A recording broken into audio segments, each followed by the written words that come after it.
order a special board meeting of the Frankfort Planning Board on Monday, April 29th, 2024 at 1:00 p.m. This meeting is being conducted as a video teleconference pursuant to state law. So with that, Ms. Poe, Madam Secretary, would you call the roll? Member DeLong? Here. Member Keybine? Here. Member Mason? Member Snyder? Here. Member Dutton Mitchell? Here. We have a quorum to do business. First is consider approval of minutes for the April 16th, 2024 board meeting. Everybody should have those in front of them. Do we have any changes or corrections? If not, do we have a motion to adopt? So moved. We have a motion. Do we have a second? Second. Second. We have a motion and second. All those in favor say aye. Aye. Those opposed? Minutes are adopted. Item 3, Madam Secretary, do we have any public comment? I have not received any additional comments about anything now. Okay. So the first item, item 4.1, action item, consider accepting the minutes of the April 18th, 2024 special meeting of the Frankfort Planning Board, the Ethics Committee. Hans. Yes, sir. We met on the 18th for our annual review. Everything was in order. Recommend that the board accept the minutes. I want to thank the members of the committee for their service. I certainly appreciate having the ability to have somebody to ask for their insight, their knowledge of those things. So appreciate their help with everything, and just ask for a motion to accept those minutes, please. Thank you. And just make sure I clarify, this meeting, they reviewed all the financial disclosures, all that information, everything was in order, correct? Yes, sir. Correct. Okay, good. That was the only item on the agenda. Yes, sir. Any questions of Hans? No. Okay, if not, do we have a motion to accept the minutes of the Ethics Committee meeting? So moved. We have a motion. Do we have a second? Second. We have a motion and second. All those in favor say aye. Aye. Those opposed? Minutes are adopted. Thanks so much. Next item, consider approval of number 1, increasing the rate for the retrans surcharge. Number 2, increasing the rate for cable network pass-through fees. Number 3, increasing the rate for bulk cable 1 and bulk rate cable 2. Number 4, establishing a retention tier lineup and pass-through fee. And number 5, updating sections 5, 10, and 12 of the tariff. Harvey. Thank you, Mr. Keybine. I went and share my screen, if y'all can see. I'll try to recap. We've been talking about this for a few months now, but unfortunately, as you can see, passing along these increases is something that we've had to do just about every year every year for the last 20 years, as the media companies that own these networks continue to increase their rates every year. Major factor in these increases is sports rights. When we hear about these large media rights deals, I think the NFL is taking in almost $12.5 billion this year in media rights. That money comes on the backs of cable customers. And when you hear about a new contract to a player or a coach, that's getting paid for by our customers. While many of our customers, myself included, love to watch live sports, others don't. And that's why we are proposing to create this new retention tier, which is more affordable than our full classic cable package and contains many of the same news and entertainment channels without all of the sports networks. And it's not just here in Frankfort. If you look across the video content landscape, you'll see that the cost of content continues to rise, whether you subscribe to a traditional linear provider like FPB or Spectrum, or a virtual provider like YouTube TV or Sling, or even a subscription OTT service like a Netflix or Hulu. You're seeing annual increases across the board. And as a reminder, while these pass-through fees on cable TV have increased every year, FPB has not increased our internet, phone, or security rates in 11 years. And over that same period, we've more than doubled the speed of our broadband service at every tier while keeping the rates flat. And then finally, I want to point out, our desire for transparency with our customer bills or statements for their cable TV services. We break it out into 3 line items. A customer charge, that's the amount that stays in Frankfurt, the amount which has actually decreased over the last 20 years. The cable network pass-through fee, which is for the cable networks, and the retransmission surcharge, which covers the broadcast networks. Those last 2 charges leave Frankfurt, go to places like New York and Los Angeles to pay these media company conglomerates. Just want to be super clear with our customers about where their money is going, and we think that's part of our responsibility as a public utility. And to that point, I just want to point out, FPB's fiscal responsibility is to all of our customers, whether they subscribe to cable TV or not. We don't absorb these increases because our policy has always been that those costs, the costs that are charged, go to the customers that use the services, and be wrong for customers who don't subscribe to cable TV to take on these additional charges. So happy to answer any questions you all might have on this item. Well, I've got 2, if I could. Sure. 2 are directed at you, Harvey, and 1 at David Denton. First, I became aware one of our competitors in an adjoining county, I think their broadband rates, they just got notice they're going up $9 a month on their broadband rates. That there were some people who said, see, I knew they were going to just turn around and raise rates. And I think you told me, Harvey, in the last 5 years, what has our competitors gone up in terms of their programming increases? Well, yeah, I mean, on the over-the-top streamers, a lot of them have doubled in cost. Mm-hmm. Like, these have gone up from 5 to 10 or 10 to 20. And then on the more traditional folks, their lines are really similar to ours, if not a little more aggressive. These costs are going up every year across the board for everybody. And unfortunately, it rides on the customer's backs, no matter who your provider is. And it kind of reaffirms what you said when you were going through it was, we're paying the extra money and charging the customers for content that our customers, our cable advisory committee, have told us our customers want to see. We're carrying those packages that we think they want to see and passing, but it's not us trying to raise money for our costs because we're not charging anymore, but we're trying to carry the content people want. And I think that's important that we don't just pick this up. I mean, we get input on what people want to see, and that's what you and your staff and that are trying to schedule and put on there. And I mean, that's where these charges are coming from. Yeah. Yeah. And the fact that there's really just a handful of companies that own all this content makes it really hard to pick and choose, Because I think you channel. said some of these providers have gone up as much, what you said, in 5 years, almost 50%. Yes, sir. Yeah. And then the last one, David, if you would clarify, and this is going to come up now and then in our next items, there's been some discussion about that we had this $8 million, and there was comments that I was aware of that somebody said we could have taken this $8 million and spent it and not passed on these retransmission fees from the network channels in Louisville and Lexington. And I hate to put you on the spot again, David, but could you explain a little bit about the mythical $8 million? Well, I think one of the best ways to go about explaining is there are 4 different items, financial items, that the plant board must cover with the rates that we set for our customers. One is the operating expenses of the company. And anybody out there, any customer that owns a business, these are the expenses that you incur day to day to actually provide the goods or services that you have to provide. They must be done in order for you to operate. And those are things like salaries, gasoline for the trucks.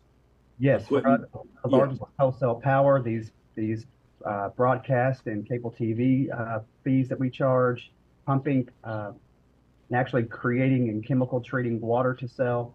So those are the day-to-day things that we must cover. When you take your revenue minus your operating expenses, that's where this $8 million number is coming up. Mm-hmm. That is just to operate day to day. One of the next things, and this is once again anybody out there owns a business, you must invest in the product, the infrastructure to be able to run your business. So for the plant board, this is a really big part of our business is investing in the electric, water, and telecom infrastructure, allowing us to provide those services. That is a very large capital-intensive amount. This year, we have budgeted almost $25 million going to capital. We have just in the last 9 months spent $12 million. So that surpasses that $8 million net revenue figure. So that's 2 of the pieces. The third piece is debt service on any debt that we take out for large capital projects. The interest expense is included in operating, but the principal payment is a separate item that we must cover. The plant board in the last 9 months has had $1 million in debt service.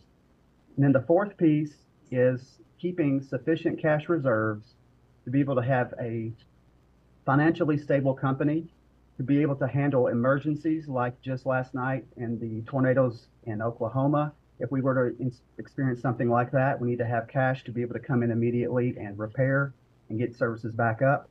And also stable financial business. If we need to go out and acquire issue debt, we need to be able to get the best rate in the market and make sure that this company is stable long term. So that's the four pieces, and I think best explains that whenever you look at all those different costs factoring in, you understand why our rates are where they are.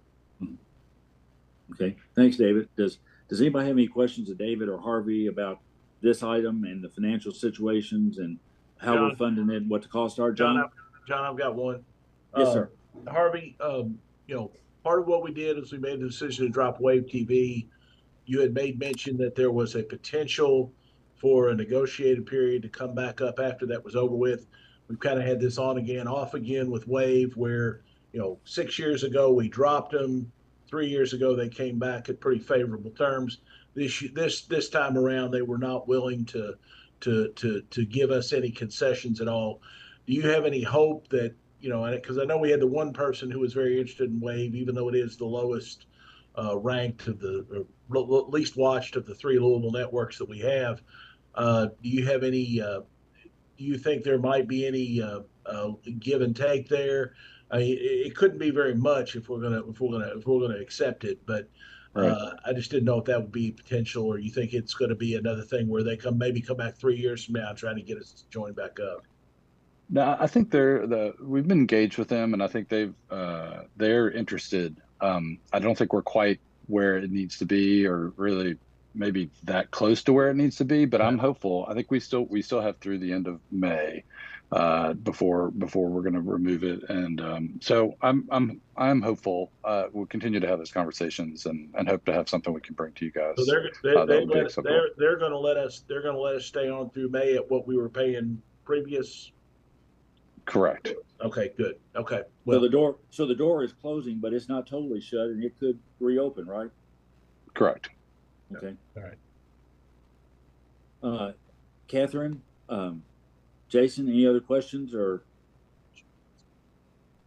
No questions. I just the point about reinvesting in the infrastructure with a business like ours, it's not like other businesses. Mm-hmm. It would be catastrophic results if we didn't do that. And I've gotten an insider view on how hard the staff works on negotiating these rates and trying to keep them as low as possible. So I appreciate that. And I think you made a real good point. And when you watch the news at night anywhere around the country, you see what happens with any utility once you fall behind the curve on technology and infrastructure. Then it really does cost a huge amount of money to ever try to get back, whether it's water treatment or electric or telecom. You just need to stay current, because otherwise the customers will really suffer in the end, because not only will their service suffer, but it will take a lot to get the systems back up to where they need to be. So, and Right. David, And you and your team and everybody does, yeah. Yeah, and now knowing, kind of behind the scenes, I just know what great shape we're in on that issue. If there's no other comments, do we have a motion on item 4.2? So moved. We have a motion. Do we have a second? Second. We have a motion and a second. All those in favor say aye. Aye. Aye. Those opposed? It's adopted. 4.2 is adopted. Item 4.3, consider approval of change order number 3 for the water storage improvement project for $39,763.68. Ms. Dutta. Good afternoon. How you doing? Could pretty knock good. that 68 cents off, huh? I know. I agree with that. So we are wrapping up the reservoir project. It's been complete, but there's been just some little lingering items about tree replacement and making sure the retaining wall met all of the structural requirements as far as calculations and so forth, and some additional excavation. So they had held off submitting this final change order to make sure all the kind of minor details had been addressed. So this change order covers some drainage adjustments, some excavation, reseeding on the embankment, and we also extended the asphalt. We've got that old pump station behind the reservoir, so we extended the asphalt back there so our guys had better access to the backside of the reservoir. So I've got the summary here. Original contract was $7.089 million. We had a change order one for about 60,000-ish, and then this change order two was just a extension on the project, a schedule extension, which is why you don't see a dollar amount. And then this change order three is the very detailed amount, $39,763.68. And we recommend the board approve change order three, and happy to answer any questions. Well, I would want to add compliments to you, your staff, and to David Billings when he was here. I mean, the whole building of the reservoir, the cutover. I mean, service was never interrupted. Everything went smooth, and the site, the Tanglewood neighborhood worked with us, and the landscaping, the design, everything was done, in consultation to let them know what we were doing. And I know they were patient. There was a lot that went on up there to get us to this point. And I mean, just thanks to everybody who did a whole lot over these years. But I was up there the night they poured the first round of concrete and saw that old reservoir, the one that was still there, leaking from the bottom. And I think you all just did an incredible job pulling this off. I mean, it was a huge project, tearing one down, building it, tearing the old one down, restoring the property. So really, your team did great. That's great. I give a lot of credit to David Billings. Obviously, David was the lead on this for many, many years. So it turned out, we're happy. We're happy to get to this point. Yeah. John, Jason, Catherine? No. Good job. Oh, and also just as a reminder, this is the project that we do have some funding coming for, a grant. So as soon as we get this final payment process, I'll be able to apply for that grant for the KIA. So we'll get a little bit of money back on this project. So we're making money, huh? No. You can say that. How much are you expecting? It's $782,000 and $711. If I can say my numbers right, $782,711. Excellent. So with that, do we have a motion? So moved. Do we have a second? Second. We have a motion and second. All those in favor say aye. Aye. All those opposed say no. Motion's adopted. Thanks, Sharmista. Thank you. Okay, on item 4.4 and 4.5, we've known this was going to come for a while. This is basically what we need to do to move the project forward for the 880 plus homes in the county. As you know, we put up the full match for that. This allows us to match and bring in the state funds and also complete other work. Basically, same discussion we had that Harvey mentioned, that David Denton mentioned earlier. We don't ask water or electric customers to pay for telecom or vice versa. And we don't raise our telecom rates to fund this. This basically is financing to move those projects forward. Then money will be recovered as the project moves forward and new subscribers sign on. So it doesn't affect current rates. And David is going to describe on both these the process he used. Hans has reviewed the process in terms of the selection, the procurement process. And this is what we need to do to provide that financing going forward. So Mr. Denton. Yes, Mr. Cubine. Just a little history on, just to tee this up, because this is something we'll be talking about during the budget session and in years to come. But in 2017, the Frankfurt Plant Board commissioned and received a telecom infrastructure feasibility study that basically said that moving forward, the next generation network for the plant board and providing telecom service would best be served by taking fiber to the home, fiber optic, full 100% service. We really kicked that off in 2019 and have been able to self-fund this project between 19 and now. We need some external funds to be able to complete the project, finish the existing overbuild in our current territory, and then go into the county, as Mr. Cubine just explained. So this first item here is to request that the board would consider retaining Dinsmore, and with Dinsmore, Mark Franklin as our bond counsel to assist us in moving forward with issuing tax-exempt financing for this next span project completion.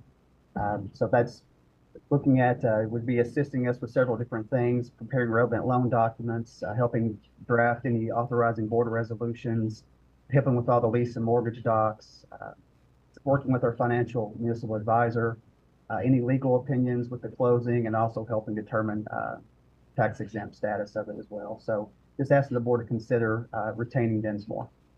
While we're at it, and we'll vote on them obviously separate, but you want to go on and take it all the way through, David, as to the Raymond James selection also and how all that fits in? Sure, and the next item is to request the board to consider a municipal advisor agreement with Raymond James. We've worked with Bob Pennington and Kristen Millard at Raymond James for many years.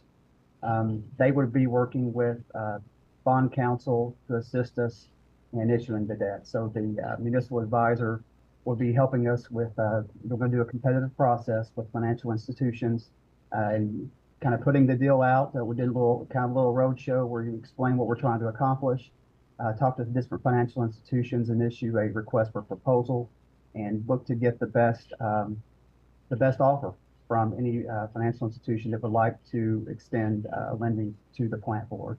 And so they would help us through that process and work with bond counsel to get it closed. We have used, you said the city uses these same people? Yes, sir. They use both Mark at Dinsmore and the Raymond James team to issue any of their debt they have. So we've used and they've done work for us before, right? Yes, sir. And with our procurement policy, we are able to move forward with them without a request for qualifications because we have used them before and they have demonstrated their competency in carrying out these types of duties. And the revenue to support this borrowing comes from our cable department as we expand service or switch people over and transition people over going down the road. Those revenues will support these bonds, right? Yes, sir. As our customers are aware, we've rolled out 3 new speeds with our gig 500 meg and 300 meg fiber service that we're signing people up right now. And so we are transitioning over time that eventually everyone will have that service. And that will be moving us forward into the next 50 years ahead. That's scalable up to 10 gigs. And I know the telecom group can jump in and give a lot more information on that if you need it. And we're not increasing water, electric, or cable rates to support this, correct? No, this is, we are looking at the telecom unit as a standalone entity and making sure that it can generate sufficient revenue to support the expenses and infrastructure needed to sustain itself. Okay. John, Catherine, Jason?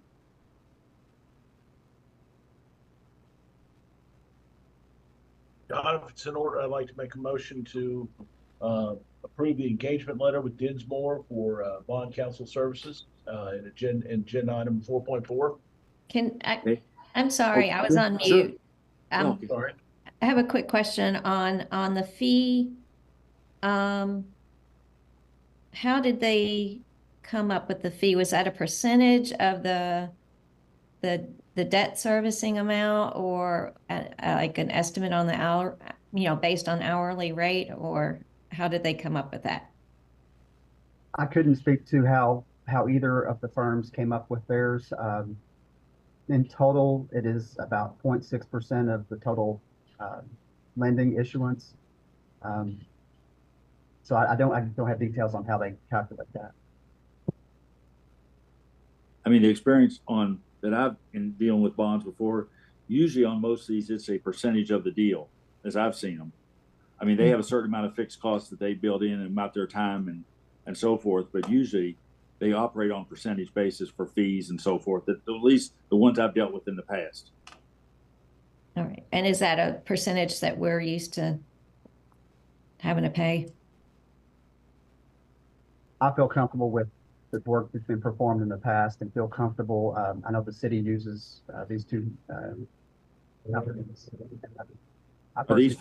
Are these fees comparable to what you've seen before, David?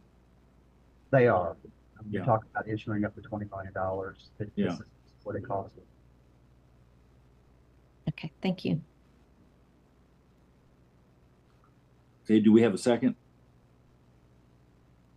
Second. We have a motion and a second. All those in favor say aye. Aye. Those opposed? Motion's adopted. Item 4.5, Raymond James. And before we vote on that, before we get a motion, I wanted to ask real quick, David, is it structured that we'll draw the money as we need it? I know you were looking into that.